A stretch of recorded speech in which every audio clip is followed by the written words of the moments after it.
하나님의 손을 구하는 삶 세 번째 시간입니다. 요한일서 2장 1절에서 17절 말씀으로 오늘도 하나님을 경험하기 원합니다. 우리가 이제 이번 주까지 해서 하나님의 손을 구하는 삶 세 번째 시간 마지막으로 이제 마무리를 하려고 하는데요. 다섯 가지를 우리가 그 특징들을 한번 생각을 해봤어요. 하나님의 손을 구하는 사람들의 특징이 뭐냐? 첫 번째가 하나님을 근심하게 한다. 두 번째가 하나님의 길을 알지 못한다. 세 번째가 불신으로 가득하다.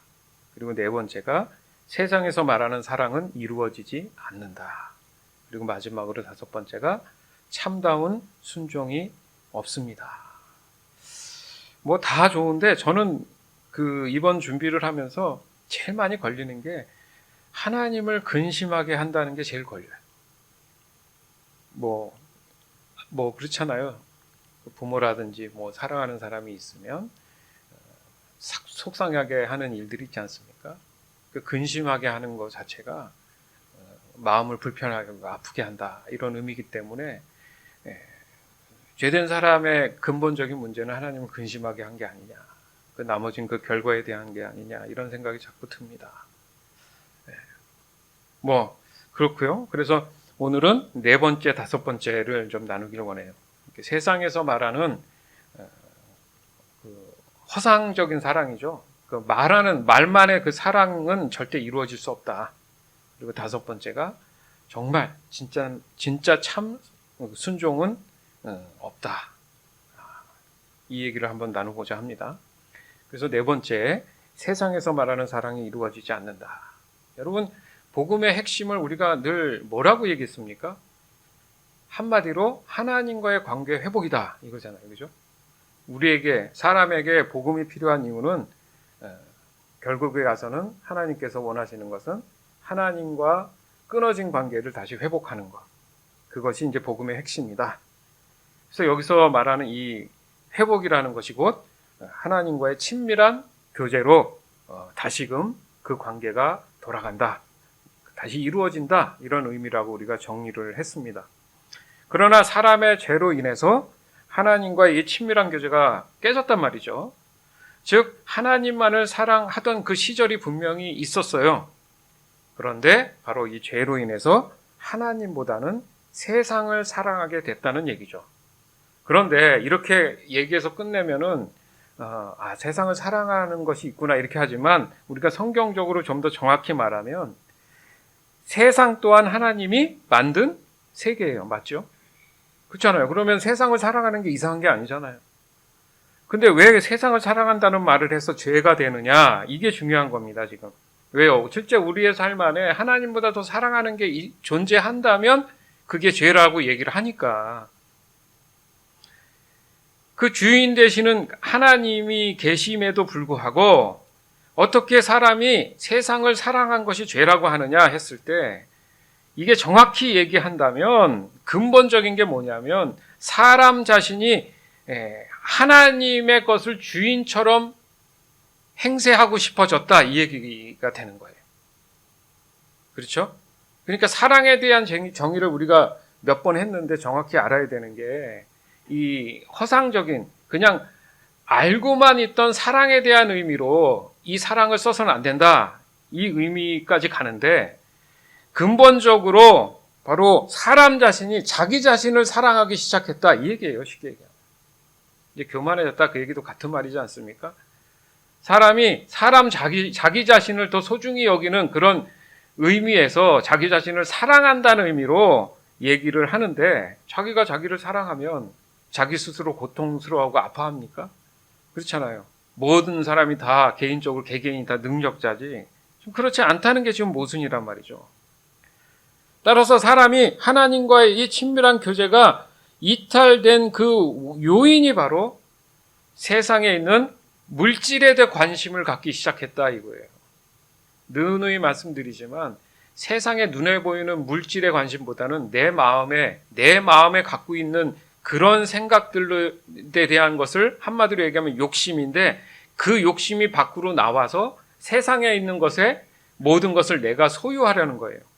남에게 나눈다는 의미보다 모든 걸 다, 사람이든 어떤 다른 물질이든 다 내가 소유해야 된다는 생각이 들면서 그게 표현하기를 세상을 사랑하게 됐다. 누구보다? 하나님보다도 사랑하게 됐다. 이렇게 되누면서 그게 결과적으로 그게 죄다.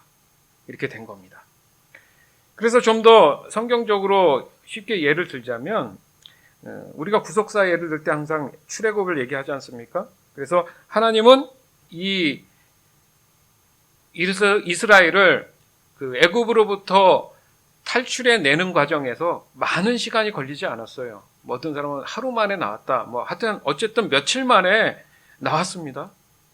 그런데 지금 중요한 게 뭐냐면 이스라엘 백성 그 외에 그 당시에 출애굽했던 외국인까지 포함해서 나오는 과정에서 몸은 나왔는데 그 마음에서의 출애굽, 그 애굽으로부터 탈출하지 못한 거죠. 마음은 탈출하지 않은 거예요. 몸만 나온 거예요. 이해되시죠? 무슨 말인지. 우리가 교회를 다닌다. 예수 믿고 구원받았다.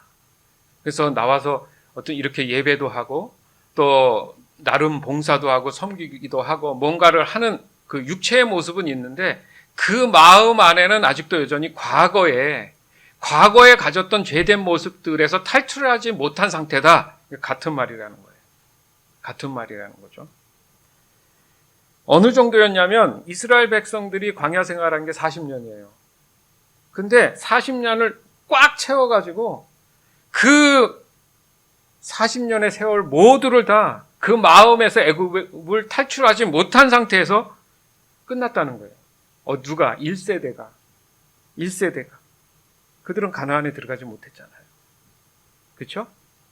이제 왜 그랬을까? 그 증거가 있습니다. 출애굽기 16장 1절에서 4절. 이스라엘 모든 무리가 엘림을 떠나 신광야로 갔습니다. 신광야는 엘림과 시내산 사이에 있었습니다. 그때는 그들이 이집트에서 나온 날로부터 한 달째 되는 두 번째 달 15일이었습니다. 그때 모든 이스라엘 무리가 광야에서 모세와 아론을 원망했습니다. 이스라엘 백성이 모세와 아론에게 말했습니다. 여호와께서 우리를 이집트 땅에서 죽이시는 것이 차라리 더 좋을 뻔했소. 이집트에서는 고기 삶는 솥도 곁에 있었고 빵도 배부르게 먹었소. 그런데 당신들은 우리를 이 광야로 이끌어내서 우리를 굶어 죽게 하고 있소. 여호와께서 모세에게 말씀하셨습니다. 내가 너희를 위하여 하늘에서 비를 내리듯 양식을 내려줄 터이니 백성들이 날마다 가서 그날에 필요한 양식을 거두도록 하여라. 내가 이 일로 백성들이 내가 가르친 대로 하는지 하지 않는지를 시험하여 볼 것이다. 자, 중요한 핵심이 있습니다. 지금 출애굽해서 나온 지 이제 한 달여 됐다는 얘기인데 슬슬 사람들 마음 안에 어디가 생각나요? 아직 마음에서 떠나지 않은 곳이 애굽이죠. 이집트잖아요. 그 생각이 계속 마음속에서 지워지지 않고 생각이 나는 거예요. 몸은 힘들어도 이 배고픔에 대한 먹을 거는 충분히 먹었다. 그 생각이 자꾸 드는 거예요. 그걸 미련을 버리지 못한 상태에서 이제 한 달이 지나다 보니까 이제 불만을 토로하기 시작하는데 핵심은 뭐냐 하면 이 4절에 내가 이 일로 백성들이 내가 가르친 대로 하는지 하지 않는지를 시험하겠다. 기다리신 거죠. 한 달이 지나도록 이제 좀 먹을 걸 쌓았는지 모르지만 이제 그게 고갈이 되면서 이제 불편함을 토로할 때 하나님을 더 의지해서 기도할 것인가 아니면 원망하고 불평해 할 것인가를 보신다는 거예요. 여러분의 삶 가운데에도 동일하지 않겠습니까? 구원의 삶이라는 게 뭔가 좀 이렇게 풍성함이 있을 거라고 생각했는데 멈칫 어느 순간에 과거가 좀 더 내가 편하지 않았나? 뭐 경제적으로나 여러 가지 측면에서 시간적인 측면도 그렇고 관계적인 측면도 그렇고 슬슬 그 생각이 마음속에서 이렇게 그 마음에 불어 올라오면서 하나님 자꾸 그런 생각이 들어요. 내가 구원받은 사람으로서 그것을 내려놓기를 원합니다. 이런 기도를 하나님이 지금 원하셨다는 얘기잖아요. 그죠? 내가 가르친 대로 하는지 하지 않는지. 근데 도리어 반대로 이거 뭐야.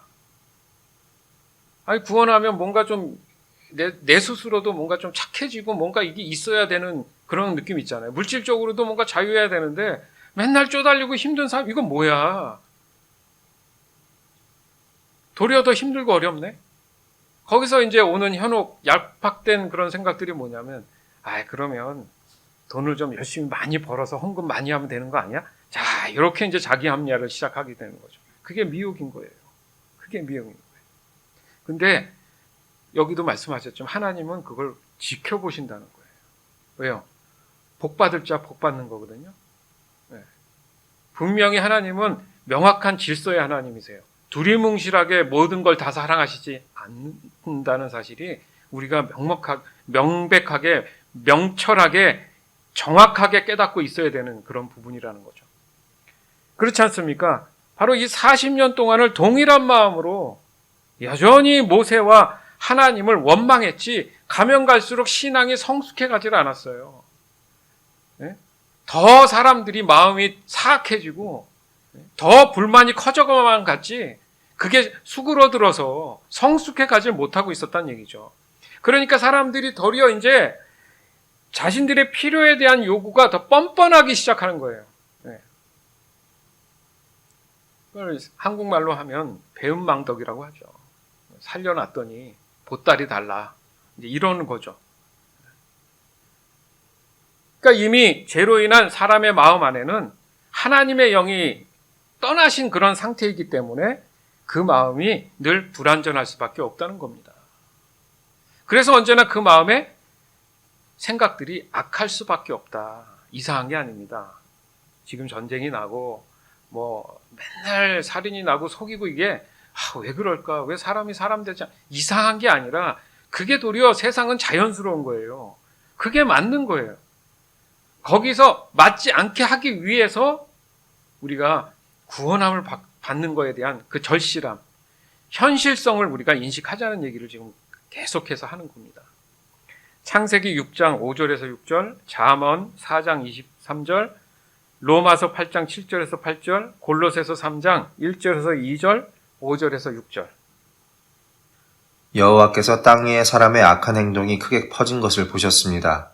그리고 그들의 생각이 언제나 악할 뿐이라는 것도 아셨습니다.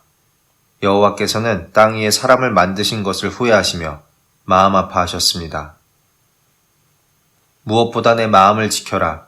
이는 생명의 근원이 마음에서부터 흘러나오기 때문이다. 죄의 본성이 생각하는 것은 하나님을 거스르는 것입니다. 그것은 하나님의 법에 복종하지 않을 뿐 아니라 할 수도 없습니다. 죄의 본성의 지배를 받는 사람은 하나님을 기쁘시게 할 수 없습니다. 여러분은 그리스도와 함께 다시 살아났습니다. 그러므로 하늘에 있는 것에 마음을 두십시오. 그곳에는 그리스도께서 하나님 우편에 앉아 계십니다. 하늘에 속한 것을 생각하고 땅의 것을 마음에 두지 마십시오. 여러분의 생활 가운데 죄악된 것은 다 버리십시오. 성적인 죄, 악한 행동, 나쁜 생각, 지나친 욕심 등은 하나님 이외의 것들을 더 소중히 여기는 마음가짐입니다. 특히 탐심은 우상 숭배입니다. 하나님은 이런 일을 하는 자들에게 화를 내실 것입니다. 아멘. 그러니까 하나님이 유일하게 화를 내고 진노하시고, 그렇죠? 그런 부분은 딱 하나, 탐심, 우상 숭배. 저희가 서두에도 얘기했지만 하나님 마음을 근심하게 하는 문제에 있어서 가장 큰 문제가 바로 하나님 아닌 다른 것을 사랑하는 것을 표현하기를 탐심이라고 표현한 거예요. 그러니까 욕심이죠. 사람이 도를 넘는 거예요. 가져서는 안 될 걸 더 가지려는 것. 그러니까 곧 하나님을 다 가지려는 그 욕심 자체가 탐심이라는 거죠. 작은 것 하나라도 다 그런 탐심이 있다면 그 모든 것이 다 우상숭배다. 분명히 말씀하시잖아요. 특히 탐심은 우상숭배다. 하나님은 이런 일을 하는 자에게 화를 내실 것이다. 이상하지 않아요? 하나님은 사랑이고 절대 화 안 내실 분 같은데 화를 내신다 표현하잖아요. 그리고 창세기 6장 6절에도 그 말씀하시잖아요. 땅 위에 사람 만드신 것을 후회하시며 뭐가 아프시다고요? 마음을 아파하신다. 내가 아는 하나님이 아니네? 아니죠. 아직 모르는 거죠. 하나님을 아직 몰랐던 거죠. 그 사람은. 두리뭉실하게 알았다는 거죠. 왜요? 여기에 보니까 지금 우리가 생각해야 될 게 마음이라는 표현이 다 나와요. 지금 공통적으로. 그렇죠? 생각, 마음. 창세기 6장에도 보면 그들의 생각이 언제나 악하다. 이게 마음이잖아요. 거기에 보면 후회하시는 하나님 마음. 또 잠언에도 보면 이 생명의 근원이 마음으로부터 흘러나온다. 로마서 8장의 말씀도 죄의 본성이 생각에 있는 하나님을 거스린다. 생각, 여기 마음이 있죠. 골로새서 말씀에도 하늘에 있는 것에 마음을 둬야 된다. 하늘에 속한 것에 마음을 둬야지 땅에 속한 것에 마음을 두지 마라. 마음, 또 마음도 얘기하고, 또 지나친 욕심 등은 하나님 외에 다른 것을 더 소중히 여기는 마음가짐이다. 우리의 마음 안에서 모든 게 결정이 된다. 즉 사람의 마음으로부터 나오는 것이 결과처럼 나온 눈에 보이는 그 결과물이 바로 우상숭배, 우상을 만든다는 의미입니다. 우상. 그러니까 사람이 느닷없이 어떤 우상을 갑자기 내가 만들어내는 게 아니라 우상은 그 사람이 지금 어떤 마음을 보여주고 있느냐에 대한 거울이에요. 거울. 그 우상을 보면 그 사람 마음을 알 수 있다는 거예요. 지금 어떤 상태고 뭘 추구하고 있고 그런 거죠. 그러니까 이런 질문이 나올 수 있죠. 그러면 지금 여러분의 마음은 한번 어떻게 들여다보실 수 있습니까? 자기 스스로. 왜요? 자기 스스로도 자기 마음을 들여다볼 수 있는 사람이 그렇게 또 많지 않아요. 내가 내 마음을 잘 모르는 사람이 많거든요. 그래서 어떤 것들이 내 마음에 가득 차 있는지 확인할 필요가 있다는 거죠. 그러면 아주 극명하게 정확하게 그게 판단이 되고 또 진찰이 되겠죠. 그러니까 하나님의 영이 없는 사람의 마음은 언제나 불안하기 때문에 무엇이든지 그 자리를 채우려는 본성이 있다는 거죠. 사람은. 맞죠? 살면서 그렇잖아요. 뭐가 허전해, 뭐가 허해. 이 얘기는 뭐냐면 계속 사람은 뭔가 채워야 된다는 느낌인데 채워도 세상의 어떤 사랑으로는 그 사람의 마음을 만족시키지 못한다 이거예요. 100%. 내가 사랑하는 사람이 생겼다고 사람들이 일반적으로 얘기하잖아요. 그 사람이 정말 처음 알았던 또 지냈던 사귀었던 시간을 그 생각하면 막 모든 게 다 될 것 같고 꽉 찼는데 세월이 흐르면 그게 온전해서 잘 지켜져야 되는데 대부분의 사람들은 그게 말은 안 하지 그 채워짐이 서로를 더 갈급하게 하잖아요. 그건 서로 인정하지 않습니까? 그럼 이상하지 않습니까? 그 사랑이라는 게 그러면 있으면 다 채워지고 넘쳐야 되는데 왜 채워지지 않을까? 이 생각을 좀 더 진지하게 할 필요가 있다는 거죠. 왜냐하면 늘 말씀드리지만 죄된 세상에는 사랑이란 존재하지 않는다. 목사님 왜 사랑이 없다고 이렇게 단호하게 얘기합니까? 좀 더 생각해 봅시다. 그러니까 내 개인보다 이 지구 전체를 좀 생각해 보면 죄로 인해서 사람이 하나님의 사랑에서 떠났다 이렇게 우리가 보잖아요. 그렇죠? 그러니까 하나님이 떠났다는 것은 사랑이 떠났다. 그러면 이 지구도 하나님의 사랑은 지금 존재하지 않는다. 왜 지구가 존재하지 않는다 그래요? 이 땅이 이 지구가 사람으로 인해서 저주를 받아서 하나님이 떠난 상태가 됐잖아요. 그렇죠? 에덴에서 쫓겨났잖아요. 그렇기 때문에 사랑이 존재하고 있지는 않다는 거죠. 그럼에도 불구하고 사람들이 과거에 하나님의 사랑을 가지고 있었기 때문에 그 사랑이 너무 갈망한 거예요. 갈급한 거예요. 그 빈자리에 그 사랑이 허전하게 비어 있다 보니까 다른 걸로 채워도 채워지지 않는다는 거죠. 그러니까 분명히 하나님이 세상을 사랑하신 이유 때문에 이 복음의 은혜가 주어졌지 않습니까? 그러니까 세상에 그 사랑의 빈자리를 다시 채워주시기 위해서 하나님의 사랑이 먼저 사람에게 찾아오신 거예요. 그렇죠? 그러니까 사람은 그 사랑이 지금 사라진 상태이기 때문에 하나님이 그 사랑을 다시 회복시키려고 오신 게 바로 복음이지 않습니까? 그래서 사람은 하나님의 사랑을 알지도 못할 뿐더러 알 수가 없다는 얘기죠. 도리어 자신들이 마치 세상의 주인처럼 교만의 극치에서 허우적거리고 있다. 이렇게 표현하는 게 맞다는 거예요. 그러니까 사람들끼리 서로 사랑을 운운하는 것 자체가 하나님 보실 때는 가식적인 거죠. 정말 사랑을 알고 얘기하는 건지. 뭔가 두리뭉실하게 사랑에 갈급함은 사람들이 아는데 실제 사랑을 내 안에 지금 갖고 있지 않기 때문에 늘 그 사랑이 목말라가지고 사람한테 찾고 또 물질에 찾고 그렇지 않습니까? 자기의 어떤 취미생활 이런 걸로 사랑을 찾으려고 헤맸는데 실제적으로 그 사랑은 허상이라는 거죠. 진짜 사랑이 아니다 이거죠.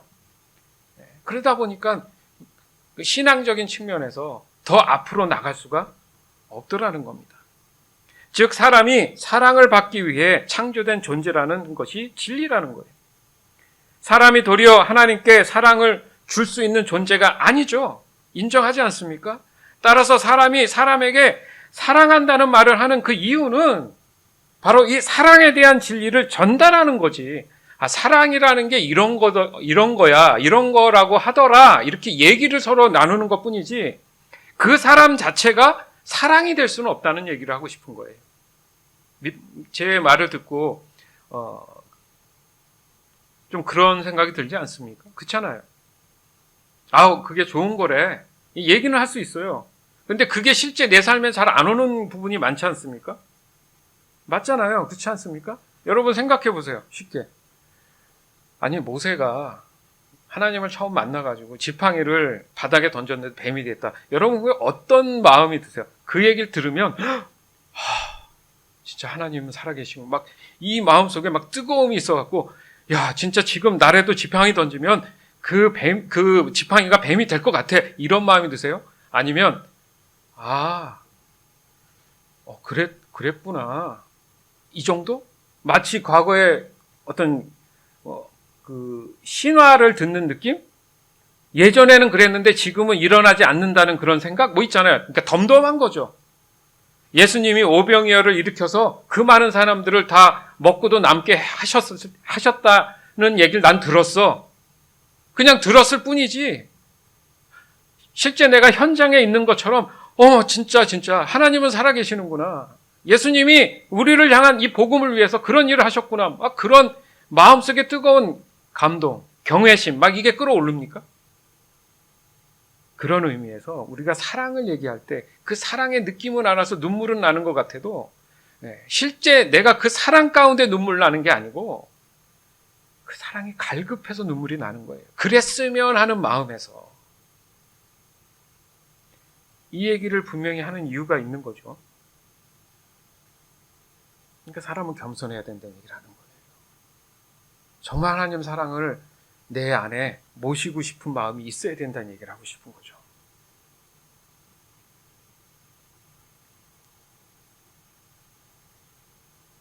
그렇다고 해서 뭐 사랑한다는 말을 하지 말라 이거 아니잖아요. 그렇잖아요?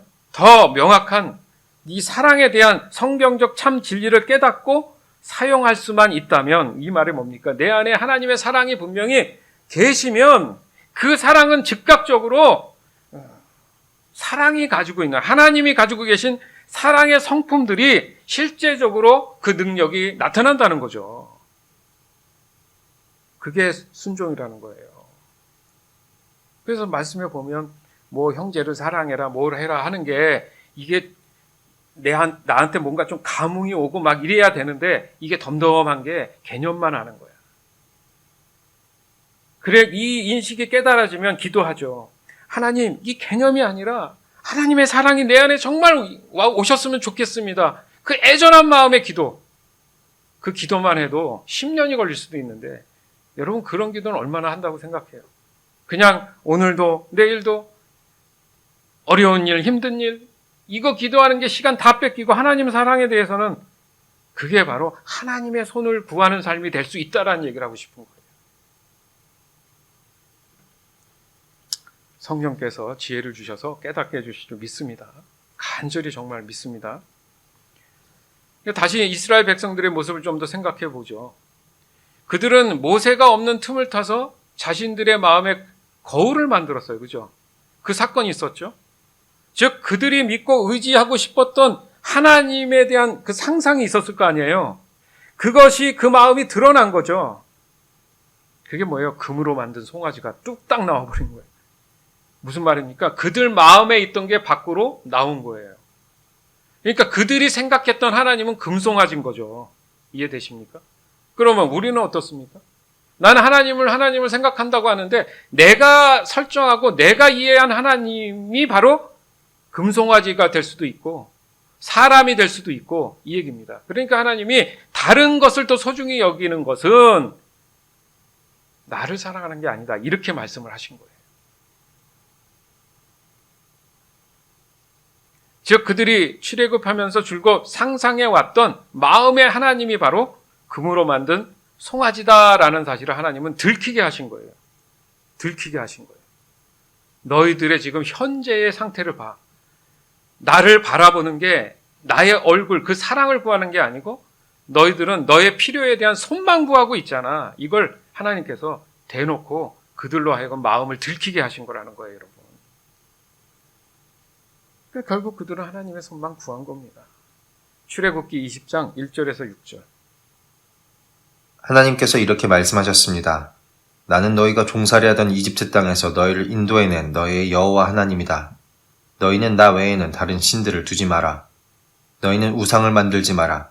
위로 하늘에 있는 것이나 아래로 땅에 있는 것이나 땅 아래 물속에 있는 것에 그 어떠한 모양도 만들지 마라. 어떤 우상에게도 예배하거나 섬기지 마라. 나 여호와 너희 하나님은 질투하는 하나님이다. 나에게 죄를 짓고 나를 미워하는 사람에게는 그의 3대, 4대 자손에게까지 벌을 내릴 것이다. 하지만 나를 사랑하고 나의 명령에 따르는 사람에게는 수천 대 자손에 걸쳐 한결같은 사랑을 베풀 것이다. 자, 보세요. 하나님의 손만 구하는 사람들이 5절을 어떻게 해석할지 이게 중요한 겁니다. 나 여호와 너희 하나님은 질투의 하나님이고 나에게 죄를 짓고 나를 미워하는 사람은 그의 3대, 4대 자손까지 벌을 준다. 이것을 하나님의 손을 구하는 사람은 이 죄를 주면 나를 미워하시고 3대가 4대가 저주를 받는데 그러면 어떻게 해야 되지? 그럼 내가 헌금을 좀 더 많이 해야 되고 이렇게 나간다는 거예요. 그들 마음의 물질관이라든지 그들이 해결할 수 있는 방법으로 하나님 눈치를 보면서 마음에 들려고 한다는 거예요. 그러나 하나님의 사랑이 있는 사람은 6절에 눈이 갑니다. 나를 사랑하고 내 명령을 따르는 사람은. 그러니까 5절에 이 내용은 관심이 없어요. 그냥 내가 하나님을 사랑하는 게 더 중요한 거야. 그래서 그 말씀들에 그냥 자연스럽게 순종하다 보니까 그냥 자연스럽게 수천 대가 우리 후손들한테 뭘 해야지 그런 마음이 아니라 그냥 흘러가는 거예요. 하나님의 영이, 성령께서. 이 차이 아시겠습니까? 우리의 신앙에 미묘한 그런 아주 보이지 않는 착각을 일으킬 수도 있고 오해를 일으킬 수도 있고 잘못 해석할 수 있는 그 부분들의 틈새의 싸움이 바로 우리가 얘기하는 영적 전쟁이라는 거예요. 사단 마귀와 우리가 싸우는 전쟁이 아니라 그런 틈새 안에서 내 마음을 사단 마귀에게 들킬 것이냐 안 들킬 것이냐의 문제라는 거예요. 여러분 중요한 얘기였습니다. 나는 멀쩡한데 사단 마귀가 맨날 나는 가만히 있는데 괴롭혀. 이게 아니죠. 내 마음이 사단 마귀를 동조하고 동의한 거잖아요. 아닙니까? 그러니까 내 마음이 굳건하고 하나님을 찾으면 끝나요. 그들은 함부로 그 마음에 들어올 수 없어요. 근데 내가 받아들인 게 바로 하와가 한 행동이잖아요. 맞죠? 야, 이거 먹으면 너희 죽는다고 하더냐? 그랬어. 안 죽어. 그런 하나님이 아니야. 와, 말 되잖아요. 그러니까 그 마음을 들킨 거죠. 거울이 나온 거죠. 그런가? 그렇지. 하나님은 사랑이시래. 그걸 따먹잖아요. 그리고 싹 도망가 버립니다. 자, 그 죄는 누가 물어요? 본인한테 묻잖아요, 하나님이. 이 함정. 어차피 지옥불에 이미 죽어서 아주 가장 큰 형벌을 받을 사단 마귀는 더 이상 갈 데도 없어요. 그러니까 한 사람이라도 더 하나님과 함께 할 수 없게 만드는 게 당연한 거겠죠. 그것도 또한 하나님께서 아직까지 예수님이 오실 때까지 여지를 주셨어요. 왜요? 더 굳건한 믿음으로 한 사람이라도 더 하나님을 사랑하는 사람을 구원하시고자 하는 거죠.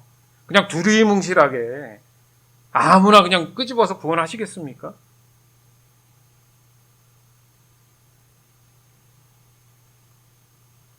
그러니까 사람은 구원받을 자격이 사실 없는 거예요.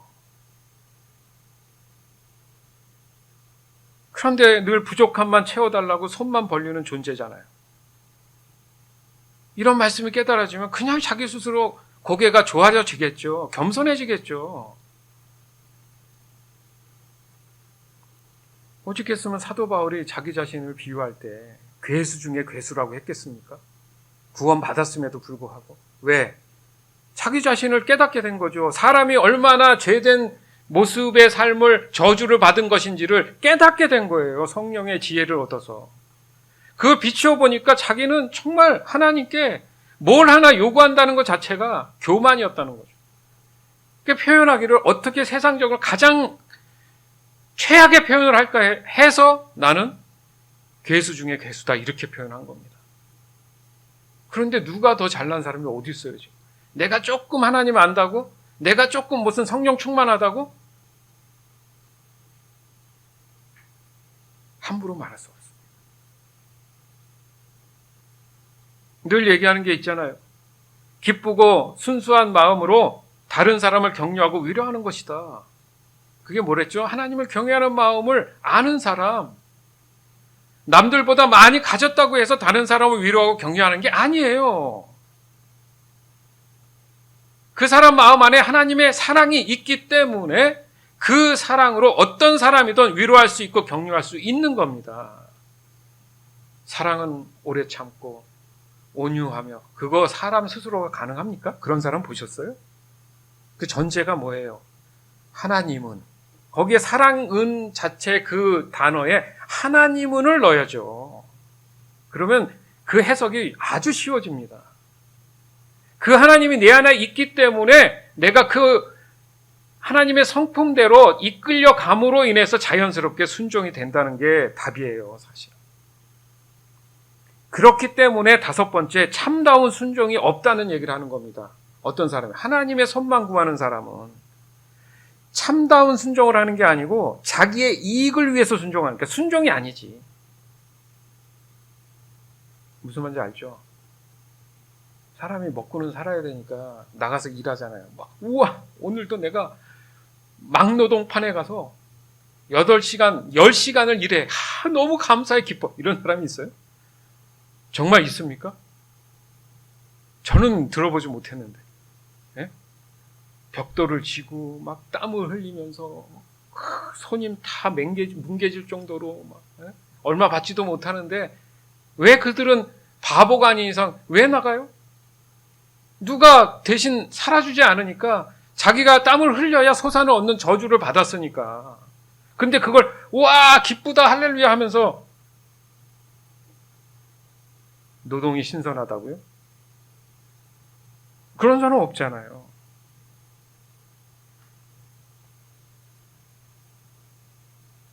그것처럼 하나님의 손을 구하는 사람들은 얄팍하게 율법주의적으로 뭔가 자기가 열심히 뭔가를 하면 하나님의 손에 있는 거 뭐래도 나한테 주겠지. 그거예요.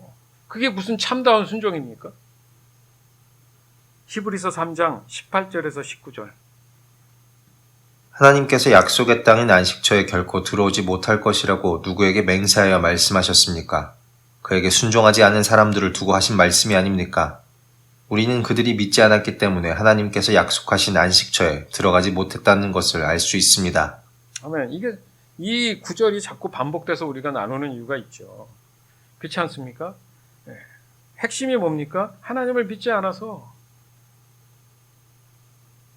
결국 뭐예요? 순종하지 않는 사람을 두고 얘기한 것이다. 그들은 가나안에 들어가지 못했다. 그들이 뭘 했어요? 40년을. 하나님의 손만 구했잖아요. 그들 손가락질 하지 말자는 거죠. 나와 여러분도 마찬가지일 수 있다는 얘기를 하는 거예요. 어떤 분은 그래서 표현하길 그렇잖아요. 그럼 끝까지 가자. 내가 굶어 죽어서 쓰러지는 한정이 있으면 그 시간을 그러면 하나님이 주신 금식의 시간이라 생각하고, 뭐 예수님도 40일 금식 하셨는데 성령이 충만하면 배고프겠어? 그런 각오가 있어야지 된다는 생각을 하는 거죠, 저는. 네? 예전보다 지금 사람들이 더 나약해졌잖아요. 정신적으로는. 아시잖아요. 그러니까 삶의 전반적인 편안함이 오면 정신적으로는 나약해집니다. 맞죠? 환경이 내 몸에 대한 힘을 써야 되고 어떤 것을 희생해야 되면 사람의 마음이 더 단단해지잖아요. 그렇죠? 그 아픈 만큼 성숙해진다는 말을 하듯이. 그런데 환경이 너무 편해지고 그냥 손가락 하나로 모는 걸 다 하면 정신적으로는 사람들이 나태해지고 약해집니다. 그러니까 요즘 젊은 친구들이 뭐 다 잘하지만 어떤 좀 부족한 부분이 뭐냐 하면 끈기가 없잖아요. 끝까지 하려는 마음이 별로 없어요. 그걸 뭐라 하는 게 아니고 그건 다 어른들이 이렇게 만들어놨죠. 그냥 사이버 공간을 만들어 뒷짐치고 편하게 자꾸 할 생각하니까 그걸 뭐 대단한 발견이라고 하는데 요즘 또 난리잖아요. 한국은 또 그래요. 난리는 아닌데 그거 있죠. 왜 그 단어를 잊어버렸는데 그 직접 학교는 안 가도 대학교들이 그 아바타를 만들어 가지고 그 어떤 그 사이트에 그 학교 사이트에 이제 신입생이 자기 이제 아이디하고 패스워드를 넣으면 딱 들어가 보면 진짜 학교 공간처럼 똑같이 만드는 정문부터 시작해서 그러니까 자기가 자기 아바타를 만들어서 자기가 걸어가는데 실제 거기에 자기가 이제 학교에 그 등교를 하는 거예요. 그러니까 내가 한번 가봤던 그 학교의 어느 뭐 식당이라든지 강의실이 똑같으니까 내가 가고 싶으면 식당도 걸어가는데 내 아바타가 걸어가는 거야. 근데 친구가 와. 그럼 진짜 그 친구인 거야. 좀 소름 끼치지 않습니까? 근데 그거를 그 이번 학기인가 다음 학기부터 실시를 한대요. 뉴스에 나왔어요. 한번 보세요. 이게 젊은 친구들은 되게 좋아요. 메리트가 있어요. 맞아요. 맞죠? 굳이 어디 안 가도 집에 앉아서 한다는 그런 합리성은 있는데 저는 우려가 되죠. 실제 만남이 없는데 무슨 관계가 돼요? 이걸로 쳐가지고 뭐 자기 감정 표현 얼마나 어떻게 할 수 있을까? 요즘 이런 시대에 살아요, 여러분. 그 단어를 제가 잊어봤는데 이게 그것만 그런 게 아니라 이게 팬데믹 때문에 더 그렇게 됐어요, 지금. 회사들도 그 아바타 만들어서 회의하고 하잖아요.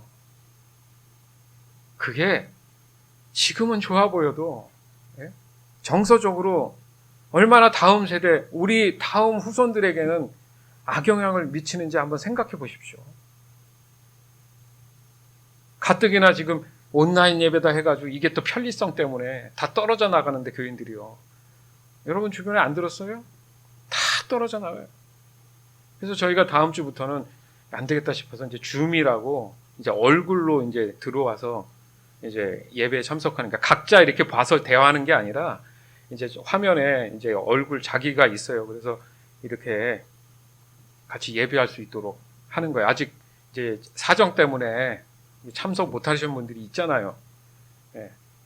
그래서 시대적으로 어떤 그런 약간의 도움은 되는데 그게 절대성을 가져게 되면은 위험해진다 이 얘기입니다. 그게 다 하나님의 손만을 구하는 삶, 그 편리성, 그 뻔뻔함 때문에 친밀한 교제가 어그러지고 박살이 나는 그런 이유가 있지 않나 그런 생각을 하는 거죠. 사람에게 하나님의 사랑이 없다면 참다운 순종을 하고 싶고 원한다고 해서 이루어지지 않는다는 얘기를 하는 겁니다. 아시겠습니까? 그러니까 다시 말씀드리지만 내가 자녀를 사랑하고 부모님을 사랑하고 누군가 연인을 사랑하고 이 사랑에 대한 의미를 무슨 이렇게 이론적으로 딱딱 따져서 사랑이 아니야 이 얘기가 아니라 하나님의 사랑을 먼저 구하면 그 사랑으로 인해서 그 사람을 좀 더 진정한 깊이 있는 사랑으로 대할 수 있다는 의미에서 보면 더 아름답지 않습니까? 우선적인 게 뭐냐면 내 안에 하나님의 사랑이 있어야 된다는 의미인 거예요. 그러고 나서 성경 보세요. 형제를 사랑해라, 뭐 누구를 이웃을 어떻게 대하라 있잖아요. 그냥 안 되죠. 하나님 마음, 예수님 마음이 돼서 가능해진다는 얘기를 하는 겁니다. 왜냐하면 순종 또한 하나님이 하실 수 있도록 이끄시기 때문에 그래요. 처음 듣는 사람도 있을 겁니다. 그러나 이게 성경적인 거예요. 이 순종하는 것 또한 하나님이 하실 수 있도록 이끌어 주셔야 되는 거예요. 그러니까 사람은 전혀 선하지 않기 때문에 이 영역이 될 수가 없어요.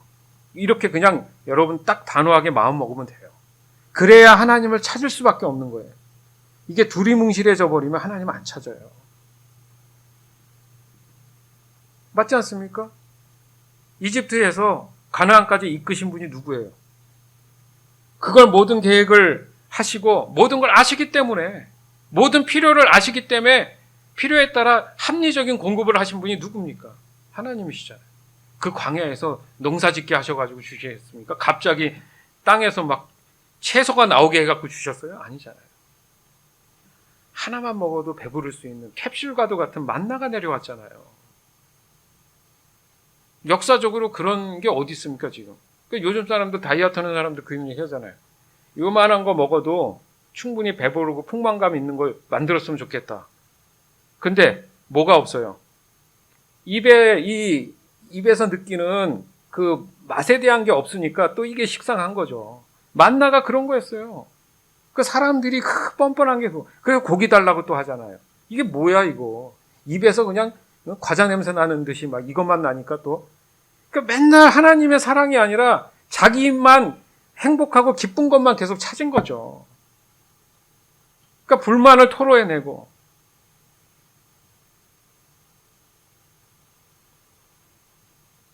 그 심지어는 아주 처참한 얘기도 있어요.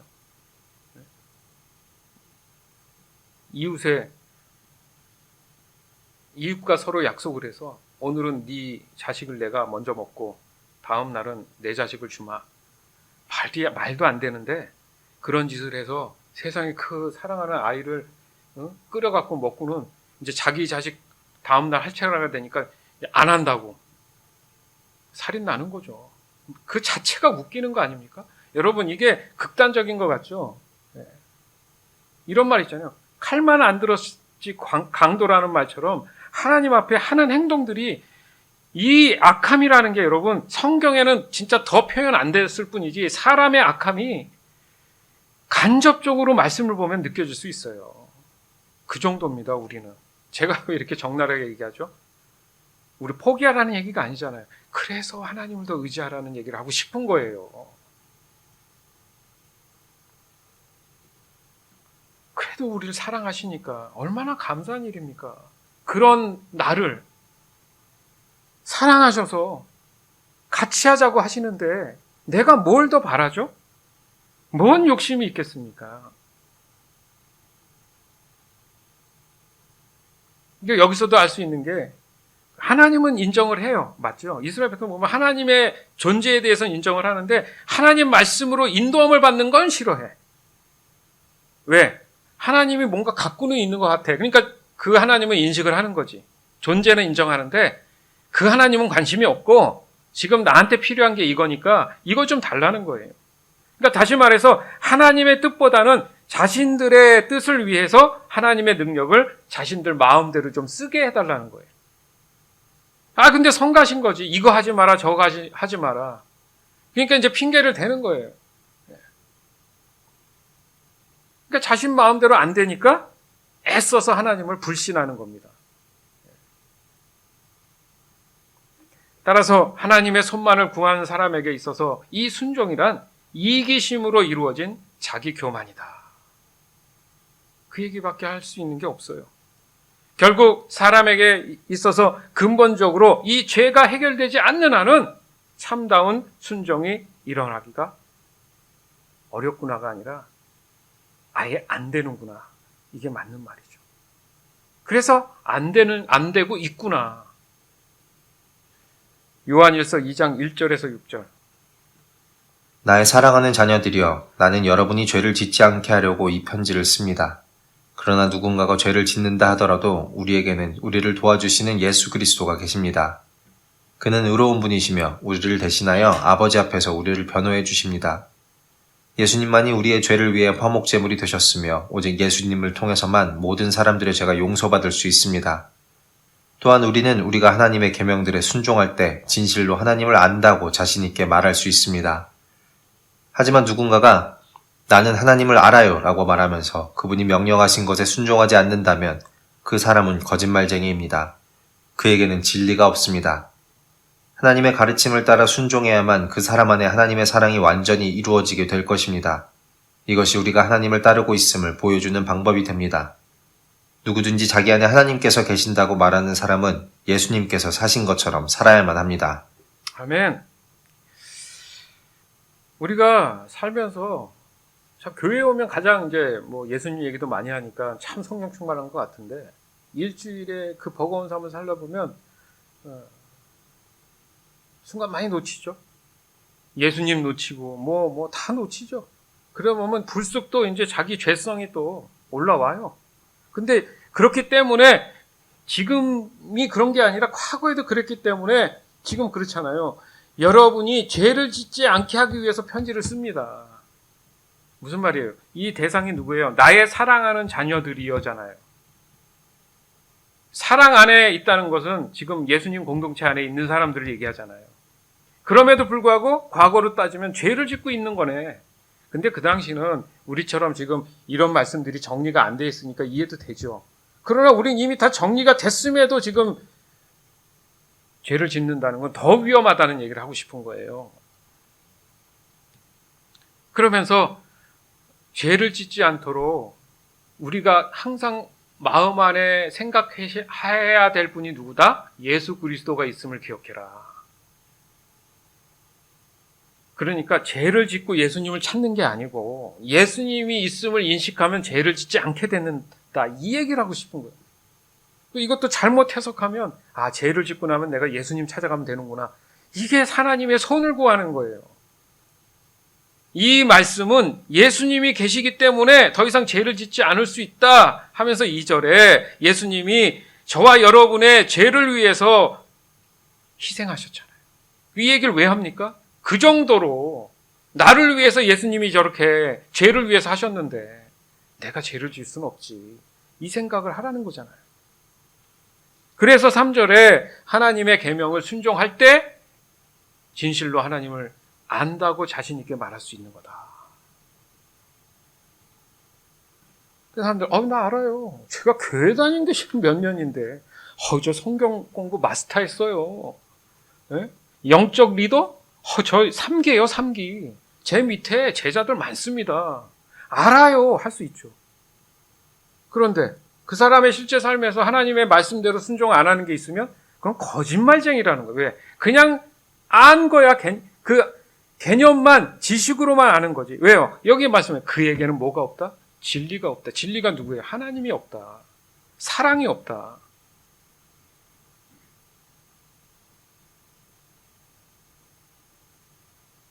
그래서 5절 부연 설명이 있는 거예요. 진리를 얘기하시면서 부연 설명에 하나님의 가르침을 따라 순종하면 그 사람 안에는 하나님의 사랑이 완전히 이루어진 거예요. 하나님의 사랑이 그 사람에게 딱 자리 잡아 있다. 그 말씀하시잖아요. 여러분 마음 안에 하나님의 사랑이 자리 잡고 있습니까? 그거 계속, 저도 그래요. 계속 물어요.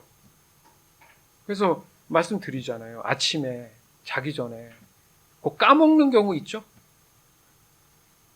하나님을 인정하고 예수님 어느 날은 까먹어.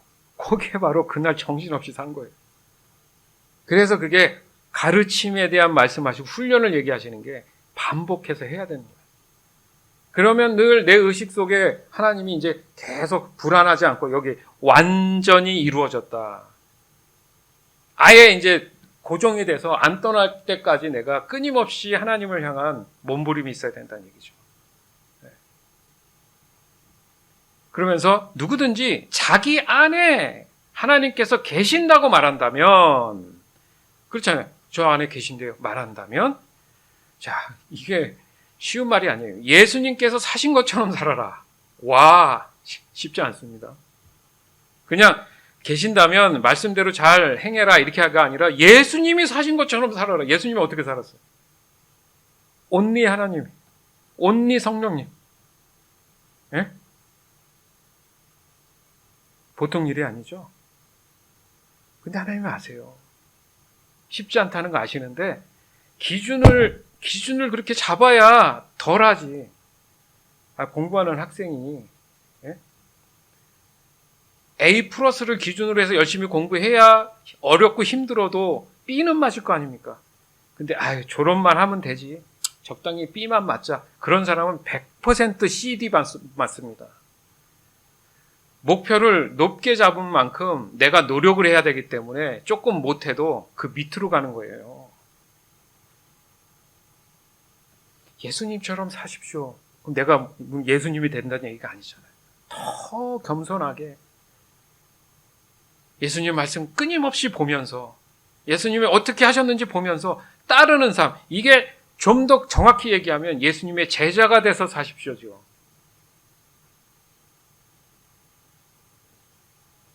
분명 내가 예수님을 구주로 받아들이고 구원함을 받은 사람이라고 확신한다는 의미는 곧 앞으로 더 이상 내가 원래 갖고 태어난 그 원죄에 대해서 묻지 않는다.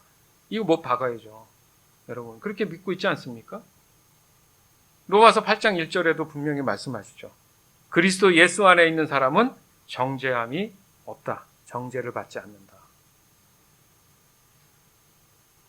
그리고 좀 전에 본문의 1절 말씀에도 요한일서 2장 1절 말씀에도 우리를 대신하여 아버지 앞에 우리를 변호하신다. 그분이 예수님이시다. 또 3절에 보니까 그런 사람은 자연스럽게 하나님의 계명을 순종하게 되어 있다. 그러면서 동시에 그것이 바로 하나님을 아는 거다. 여기서 안다는 게 중요하다고 늘 강조하잖아요. 즉 순종을 한다는 것이 내 스스로 할 수 있는 것이 아니라 먼저 그 사람의 마음 안에 하나님의 영이신 성령께서 하나님의 뜻을 알게 해 줌으로 인해서 경험함으로 인해서 사랑할 수 있다. 순종할 수 있다. 사랑은 곧 순종이다. 똑같은 말이라고 저는 봐요.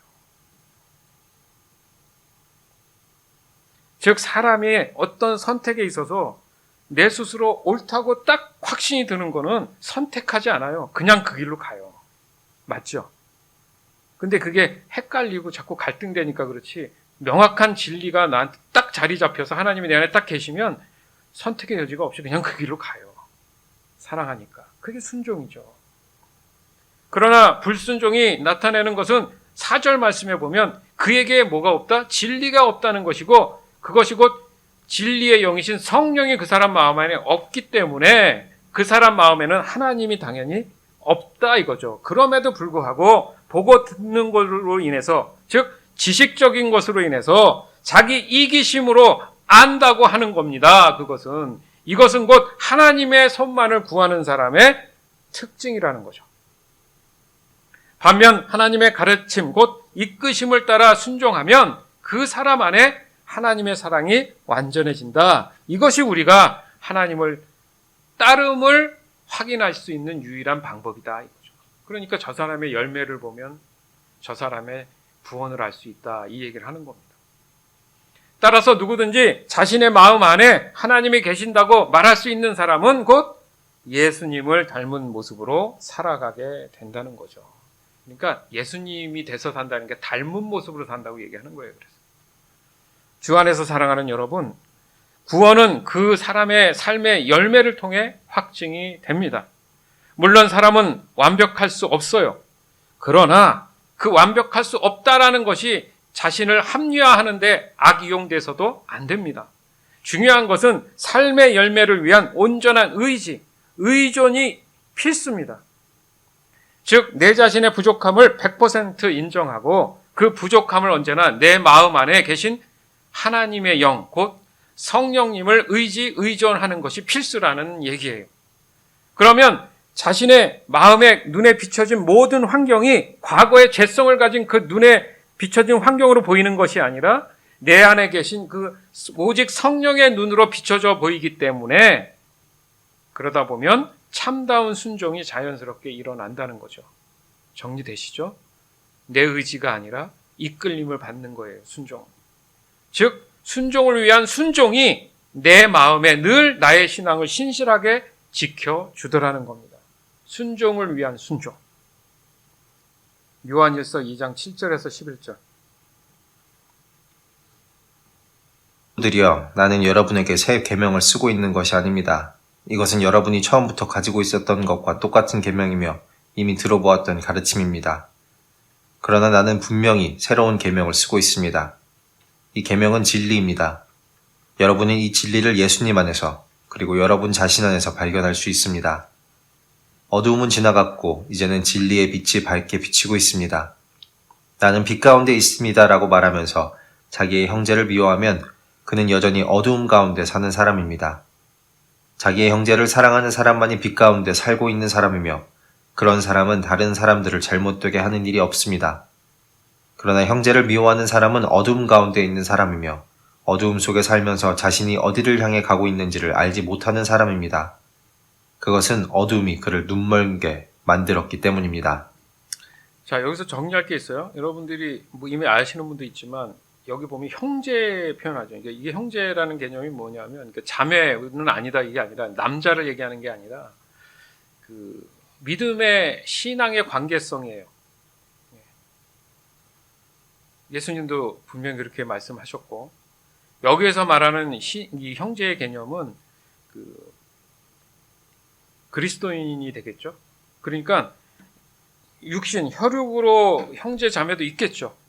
그런데 그 형제 자매가 모두가 하나님의 사랑 안에 있으면 진짜 형제 자매죠. 그러니까 영적인 개념일 수도 있는데 그러나 형제 가운데에서도 누구는 믿고 누구는 믿지 않는다.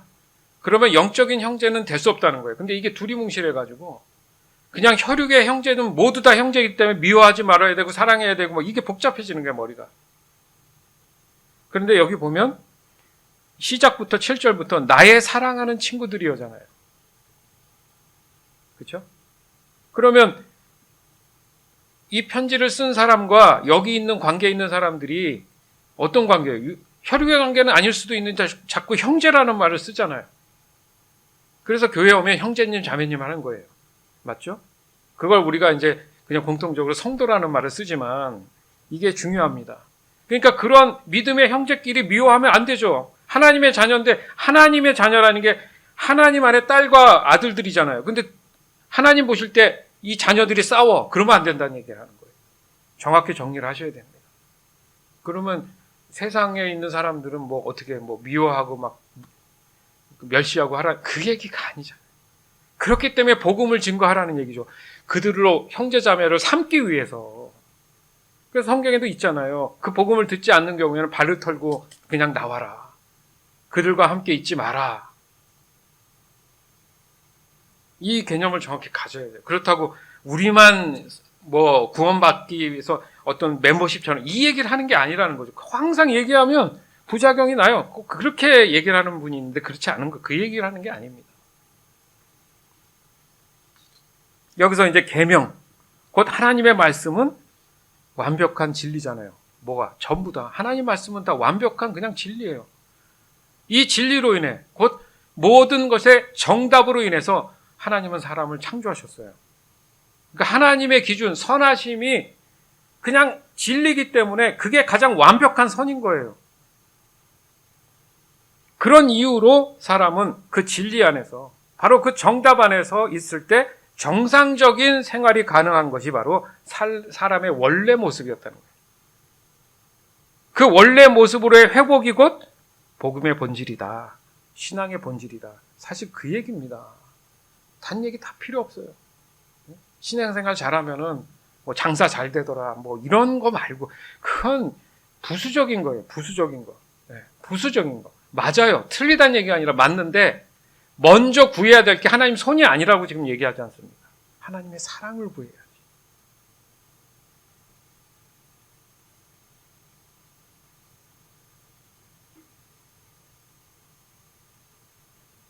즉 구원받은 사람 안에는 반드시 하나님이 계셔야 한다. 더 정확히 말하면 삼위일체 하나님이 그 사람한테 반드시 내주하고 계시기 때문에 언제나 진리를 따라 순종할 수밖에 없다. 따라서 하나님의 손만 구하는 사람에게는 세상에서 말하는 그 사랑, 허황된 거짓된 그 사랑이 당연히 이루어지지 않는다. 또한 하나님의 손만 구하는 사람들에게 참 순종은 나타나지 않는다. 있을 수가 없다. 따라서 사람에게 있어서 근본적인 죄에서의 이 구원함을 받는 문제, 이게 가장 지금 현실적으로 시급한 문제가 돼야 된다는 거죠. 내 사랑하는 자녀가 내 사랑하는 부모님이, 가족이, 친구가 아직도 예수 믿고 구원받지 않았다면 그러면 안 되는데, 그들 안에 하나님의 사랑이 없으면 안 되는데, 이게 가장 시급한 문제가 돼야 된다는 얘기예요. 성경은 그 말씀 하시잖아요. 지금 우리가 살아가는 세상에는 솔직히 더 좋은 세상? 사람들 말 잘하잖아요. 그런 거는 존재하지 않아요. 현실을 보면 알잖아요. 예? 그냥 사람들의 막연한 바람 같지 않습니까? 그래서 전쟁이 납니까? 이 시대에? 말 같지도 않은 전쟁이 일어나요? 예? 무슨 3차 대전입니까? 아니, 더 좋은 세상에서 얼마나 편리해진 이 환경을 보세요, 여러분. 더 좋아졌습니까?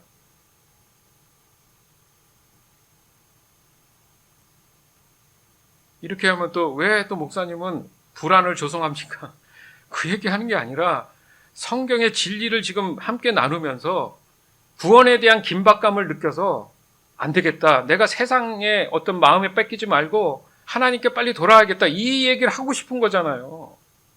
그리고 잘하는 사람한테 칭찬하죠. 그건 너무 당연한 건데 그럴 시간에 그렇잖아요. 잘하고 있는 사람은 잘 할 거니까 그렇지만 당장 죽게 생긴 사람들은 찾아가서 도와줘야 될 거 아닙니까? 그러니까 예수님이 안식일 날도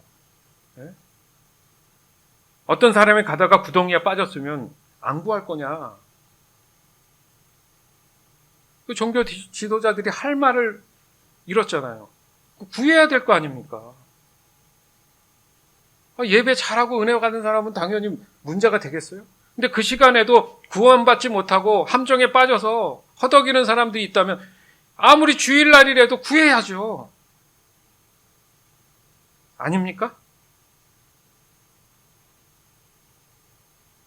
그게 무슨 불안을 조성하는, 그게 바로 그러면 사단의 미혹이죠. 왜 당신은 자꾸 진리를 얘기해서 사람 마음 불편하게 합니까? 그게 아니죠. 진리를 자꾸 얘기하니까 자기 마음에 찔림이 있어야 회개를 하는데 그럼 어떻게 하라는 겁니까?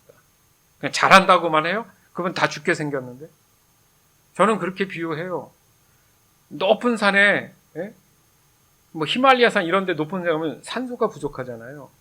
그러면 사람들이 이제 조난이 돼서 죽는 사람들 대부분 보면 이게 산소 부족하다 보니까 점점 심장이 서서히 멈추잖아요.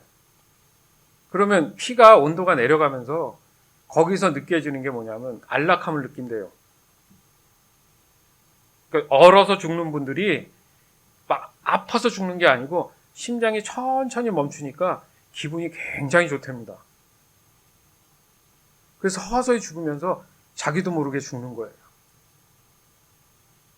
죄가 그런 게 아니냐 이거죠. 자기가 죽는지도 모르고 세상의 안락함만을 바라보다가 죽어간다는 거죠. 그런 나의 육신의 가족들, 나의 관계 있는 사람들을 그냥 방치할 거예요? 나만 신났다고 할렐루야 할 겁니까? 그래서 하나님의 복음을 주시고 하나님의 사랑을 세상에 전파하라고 하잖아요. 내가 준비가 안 됐는데 누구한테 전파를 하냐고요. 내 안에 하나님의 사랑이 없는데 누구한테 하나님의 사랑을 전하냐고요. 나부터 하나님 사랑을 온전히 이루자. 그래야 하나님의 얼굴을 구하는 삶이 된다. 그겁니다. 바로 이 심각한 것은 죄로 인한 세상은 오직 하나님의 손만 구하도록 현혹한다는 사실을 명심하세요. 오로지 육신의 삶이 전부라고 강조합니다. 이거 성경 말씀에 있어요. 요한계시록 13장 14절에서 15절. 이 짐승은 이런 기적들을 행하여서 사람들을 현혹시켰습니다. 이 모든 것은 첫 번째 짐승을 경배하게 하기 위한 수단이었습니다. 또 사람들에게 칼에 맞고도 죽지 않은 첫 번째 짐승의 우상을 만들어 섬기도록 하였습니다. 두 번째 짐승은 그 우상에게 생명을 불어넣어 우상이 말을 하게 하고 그 우상에게 절하지 않는 사람들은 다 죽이라고 명령하였습니다. 조심해야 되는 거예요. 성령이 충만하다고 뭔가 역사가 일어났다고 성령의 역사가 아닐 수도 있어요, 여러분. 말씀하시잖아요. 사람의 마음에 현혹이라는 의미가 없는데 있는 것처럼 착각하게 만든다는 거잖아요. 그러나 진리는 진짜 있는 거잖아요. 죄의 시작이 없는 거를 착각하게 만들어서 시작됐잖아요. 이해되시죠? 그러니까 여기 가서 맞다 저기 가서 맞다 그러지 마라. 차라리 골방에 앉아서 기도해라. 그 말씀을 왜 하십니까? 있는 믿음도 빼앗길까 봐. 따라서 저와 여러분은 오직 하나님의 얼굴만을 구하는 삶으로 거듭난 사람임을 여러분 마음 안에 자긍심을 가지세요. 하나님을 인정하라는 얘기죠. 예수님을 인정하라는 거죠. 성령님을 인정하라는 거죠. 내 모든 것을 드릴 수 있을 그런 순종의 마음을 충분히 여러분들이 지키고 있으라는 얘기죠. 거기에 저와 여러분에게는 참다운 순종으로 이끌어 주시는 하나님의 놀라운 사랑이 있는 겁니다. 그 사랑 안에 언제나 머물러 있을 때 바로 하나님께서 한량없는 은혜를 또 한이 없는 복된 삶을 누리도록 우리에게 허락해 주신다. 아멘. 그런 삶으로 우리가 잘 우리 육신의 삶을 마무리하고 기쁨으로 예수님의 얼굴을 보면서 눈을 감아야 되지 않겠습니까? 그러면 이제 영생의 삶이 이어지는 거죠. 아멘. 요한일서 2장 15절에서 17절. 이 세상과 세상에 속한 것들을 사랑하지 마십시오. 누구라도 이 세상을 사랑하게 되면 그 마음속에는 하나님의 사랑이 없게 됩니다. 이 세상에는 악한 것들이 있습니다. 그것은 바로 우리 육신을 즐겁게 해주는 것, 우리 눈을 즐겁게 해주는 것, 우리들의 삶에 대해 자랑하는 것입니다. 이러한 것들은 아버지께로부터 나온 것이 아니라 세상으로부터 나온 것입니다. 이 세상은 지나갈 것이며 사람들이 이 세상에서 그토록 갖고 싶어하는 것들도 다 사라지게 됩니다. 그러나 하나님의 뜻대로 사는 사람은 영원히 살 것입니다. 아멘.